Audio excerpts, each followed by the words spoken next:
So, how good was Doc Hudson? I mean, he won 3 Piston Cups in a row, holds the record for the most wins in a single season, he's said to have inspired the King and mentored Lightning McQueen, and the Piston Cup was even named after him. But does the Fabulous Hudson Hornet live up to the hype, or has his accomplishments just been built up in a legend? Well, by going through Doc's specs, his history, and his impact on the Piston Cup circuit, we're going to determine whether or not it's fair to say that Doc Hudson is a champion of all time. By the way, if we haven't met yet, I'm Isaac, and I'm a lifelong Disney fan who's been creating videos about movies and animation for over a decade. And this video is a part of a series that I'm now calling Animated Worlds, where we break down the characters and worlds of animation's greatest stories, which I believe can help us remain connected to our childhood wonder, ultimately empowering us to follow our passions and pursue our dreams.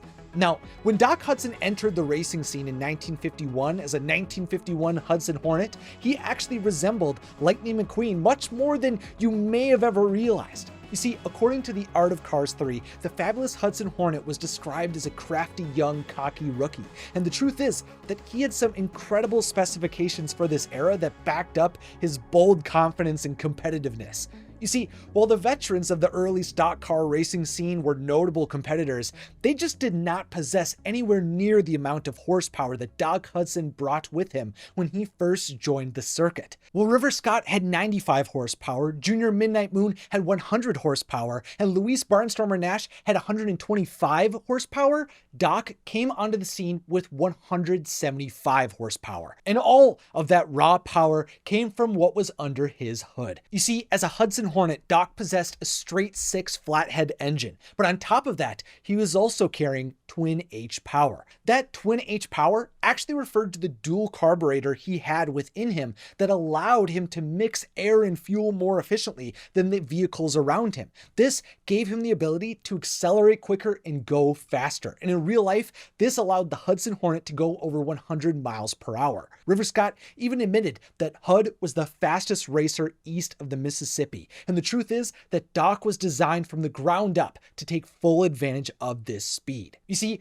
Doc was constructed with a low center of gravity, which allowed him to be agile, quick, and ferocious. When he was on the dirt track, he was locked on, which minimized his risk of flipping or crashing when he was maneuvering through the race and taking aggressive lines. The Hudson Hornet was a precise race car who was intentional with every move he made, something that was encouraged by his crew chief, a good friend who helped Doc turn from a rookie into a champion that almost no one could catch. You see, when Doc Hudson arrived in Thomasville, North Carolina, he immediately hit it off with Smokey, a mechanic who would soon turn into a Piston Cup team owner and one of the first crew chiefs in the sport. He would even be credited in the history of racing as the vehicle who discovered the Fabulous Hudson Hornet.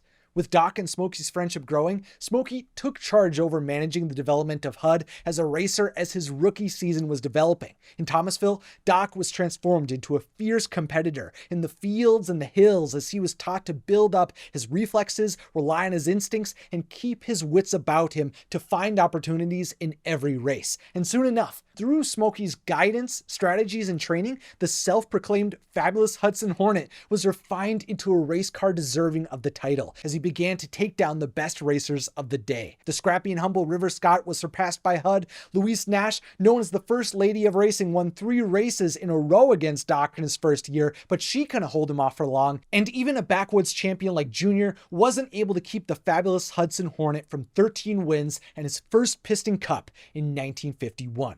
Which I believe means that he was the first rookie in history to win a Piston Cup. Now, I know this completely goes against what Lightning McQueen and the rest of the Piston Cup circuit stated at the beginning of Cars. I mean, there was a very strong belief that if Lightning McQueen won a Piston Cup in his rookie season, that he would make history. But it seems like his mentor beat him to it 50 years ago. I mean, let me just reiterate, Doc Hudson was a 1951 Hudson Hornet who won the Piston Cup in 1951. And from everything we know right now, there's no indication that Doc was racing any earlier than 1951. So even if this accomplishment was forgotten, the Fabulous Hudson Hornet seemed to have made history in his rookie season. And the truth is that he was just getting started. In fact, the Hudson Hornet's 1951 season would end up having the fewest wins in a single season that he would have throughout the rest of his career. And in the following year, he would make history again. You see, in 1952, Doc broke the record for the most wins in a single season. To be specific, the Fabulous Hudson Hornet took home 27 victories, a record that has never been broken. And of course, that year, he also earned himself his second Piston Cup, and he wasn't done yet. In 1953, the Hudson Hornet may have only won 22 races, but he took home his third consecutive Piston Cup, which cemented him as a champion for all time, and as one of the greatest dirt track racers in history. But unfortunately, at the top of his game, disaster struck. In 1954, after taking home 16 victories in that season, the Fabulous Hudson Hornet went through a career-ending crash during the Fireball Beach 500. The Hudson Hornet was out for the season, and by the time he was rebuilt out of the garage and ready to return, he was told that racing had moved on without him. He may have had a lot left in him, but he stayed away from racing for a long time after his forced retirement until another rookie found him in a little town called Radiator Springs. But I don't think the shortening of his career should be held against him when considering his greatness as a race car, especially since he impacted so many lives through his legacy. Doc Hudson came up at a time when there weren't many official tracks built. There was little money to be made. There weren't sophisticated pit crews, and many of the most prominent race cars had a criminal background smuggling moonshine. It was all just dirt and tough cars, and the Hudson Hornet dominated. Sure, the Hudson Hornet didn't have the longevity or the Piston Cups of the legends that would come after him, but that doesn't take away from what he was able to accomplish in his era. He didn't get to keep going until the rookies tapped him out. He didn't get to choose how to go out on his own terms. He was stripped of the opportunity to continue to build upon his legacy when he was at the pinnacle of his racing career. But even with those limitations put upon him, he was able to impact the racing world forever. Through his victories, his championships, and his records, new attention came to racing in a way that allowed the sport to be expanded further than it had ever gone before. Like according to the Essential Guide for Cars 3, fans would travel from far and wide to the state-of-the-art Thomasville Speedway just to get a glimpse of the Fabulous Hudson Hornet in action. And one of those vehicles who adored and looked up to Hud was a young Strip Weathers. You see, in the decades that followed Doc's retirement, his accomplishments would inspire new generations of legends. Like Strip the King Weathers openly admitted that it was the Hudson Hornet that served as his inspiration. Lightning McQueen was amazed by Doc Hudson when he met him and first saw him drive. And when the Hudson Hornet returned to racing, vehicles of all ages couldn't believe their eyes when they saw him.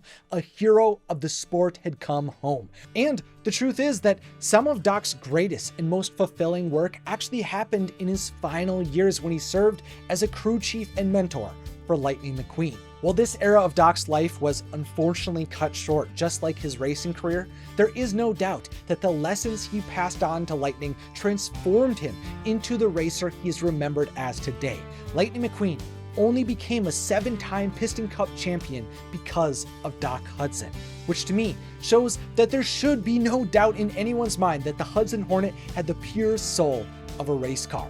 So, how good was the Fabulous Hudson Hornet? While we can debate all day on how many more wins and Piston Cups Doc could have won if he would have been allowed to continue to race, the truth is that even though he only raced for 4 seasons, he embodied the best of what the Piston Cup had to offer throughout his entire career. He leveraged every bit of his speed, power, and build to get the advantage on every race car he faced, and the result of all of this work and dedication led to records that still haven't been broken. 3 championship victories in a row, unlike anything that anyone has ever seen again. And after all of that work, he went on to train the race car who I consider to be the greatest of all time.